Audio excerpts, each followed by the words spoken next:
नमस्कार, आपका हार्दिक स्वागत। एक आध्यात्मिक चर्चा के साथ एक बार फिर मैं आपका दिलसे आपको हार्दिक नमन करता हूँ। आज की चर्चा का विषय है हमारे संत महात्मा, उनकी पहचान, उनके लक्षण, उनका चरित्र। इस संबंध में आज की वार्ता आपके सामने प्रस्तुत है। संत महात्माओं के पास वैसे सबसे बड़ा धन संतोष होता है, जिसमें कोई लालसा नहीं होती। वह पवित्र होता है, न बुरा सोचता है, न बुरा बोलता है और न ही बुरा करता है। वह तो सत्य अहिंसा का पुजारी होता है। वह अपना जीवन जीने के लिए भोजन करता है। वह खाने के लिए नहीं जीता है, बल्कि स्वल्प भोजन से अपने ही प्राणों की रक्षा करता है। वह किसी प्रकार की कोई संग्रह करने की प्रवृत्ति उसमें नहीं होती और न ही रखता है।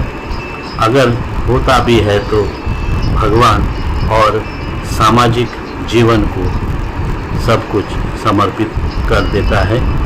सबका हित चाहता है, संपूर्ण जीवन को परोपकार में लगा देता है एवं समस्त आचरण से, समग्र मन से, समग्र तन से पूर्ण रूप से समर्पित हो जाता है, समर्पित रहता है। उसके स्वभाव में गंभीरता रहती है।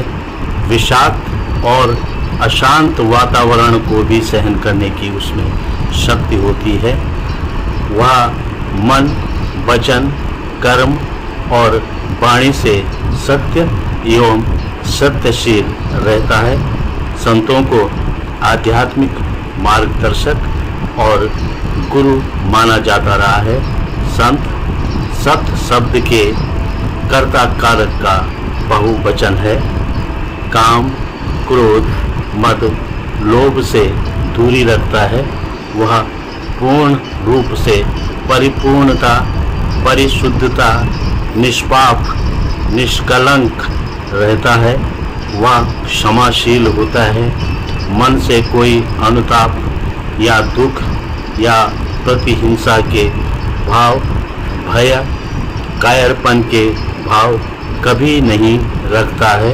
वह हमेशा जड़ चेतन दोनों में समदर्शी भाव रखता है।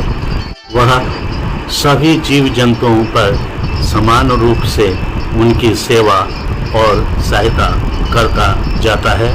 वो कोई मान सम्मान नहीं चाहता, कोई गर्व नहीं करता, कभी मानी अभिमानी नहीं होता और हमेशा राग द्वेष से दूर रहता है। हमेशा दूसरों का मान करता है, मान लेता है और कभी किसी का अपमान नहीं करता। सभी से मैत्री भाव रखता है, न किसी से दोस्ती, न किसी से बैर, अर्थात किसी से कोई दुश्मनी नहीं रखता। न दुख में, न सुख में, न वो घबराता है, न ही मुस्कुराता है। मन को स्थिर रख सुख दुख दोनों में समान भाव रखता है। उसका मन शांत होता है और चित्त विषयों में बिल्कुल भी विरक्त रहता है या विरक्ति रखता है। वह किसी से द्रोह कभी नहीं करता, न ही रखता है। सभी प्रकार के जीवों पर दयावान और अपनी कृपा बरसाता रहता है। अच्छा हो या बुरा हो, सभी पर कृपालु बना रहता है। सभी का मित्र बन सभी से प्रेम करता है। स्वभाव में कोमलता मगर वज्र के समान कठोरता भरी होती है। चित्त सरल और दूसरों के दुख में दुखी होता है।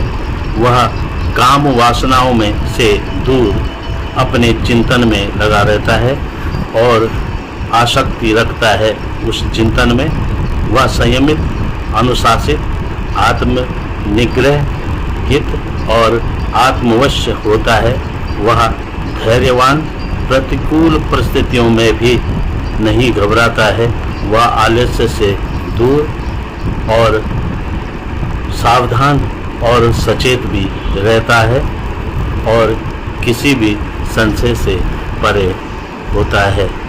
वह तो एक कवि होता है, एक मनीषी, पलामू और स्वयंभू होता है। मानवता को जागृत करना उसका काम और परम स्वभाव होता है। वह करुणापूर्ण, करुणागार होता है। वह करुणा का सागर भी होता है। वह मुनि होता है, मननशील होता है। परम प्रभु की परम असीम कृपा, शक्ति, गुण और लीलाओं से परिकल्पित करता है। नारद भक्ति सूत्र में उल्लेखित है या किया गया है कि संत में और भगवान में कोई भेद नहीं होता। भगवान की जो भावना होती है, जो उसके गुण होते हैं, जो उसकी क्रिया होती है, उसके गुण होते हैं और जिस तरह से परिवर्तन होते हैं वे सभी संतों में भी होते हैं। वह भूख, प्यास, शोक, मोह, जीवन और मरण, इन 6 उर्मियों को जीत लेता है। समस्त सांसारिक संबंधों को अपने भगवान को, अपने स्वयंभू को समर्पित कर देता है।